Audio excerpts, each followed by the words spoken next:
Welcome back to the book series, As a Man Thinketh by James Allen. Today we're going to read chapter 5, which is the thought factor in achievement. All that a man achieves and all that he fails to achieve is the direct result of his own thoughts. In a justly ordered universe where loss of equipoise would mean total destruction, individual responsibility must be absolute. A man's weakness and strength, purity and impurity are his own and not another man's. They are brought about by himself and not by another. And they can only be altered by himself, never by another.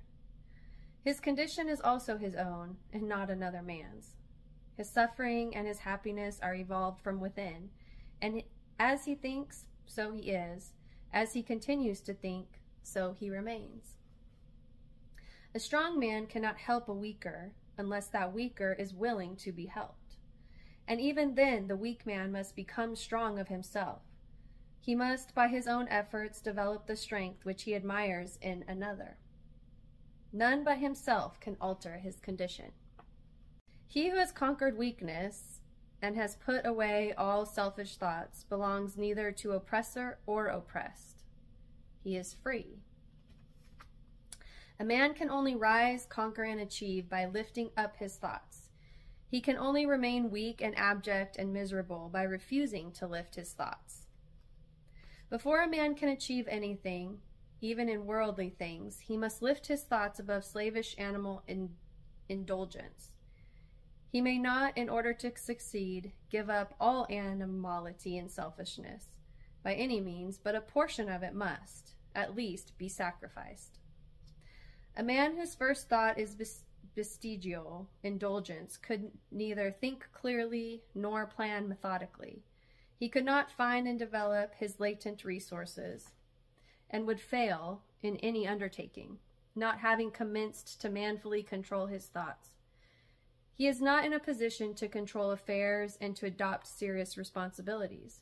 He is not fit to act independently and stand alone, but he is limited only by the thoughts which he chooses.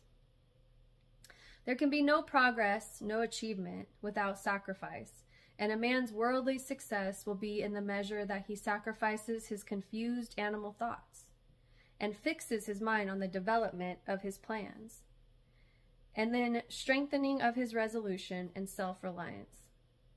And the higher he lifts his thoughts, the more manly, upright, and righteous he becomes, the greater will be his success, the more blessed and enduring will be his achievements. The universe does not favor the greedy, the dishonest, the vicious, although on the mere surface it may sometimes appear to do so. It helps the honest, the magnanimous, the virtuous. All the great teachers of the ages have declared this in varying forms, and to prove and know it, a man has but to persist in making himself more and more virtuous by lifting up his thoughts.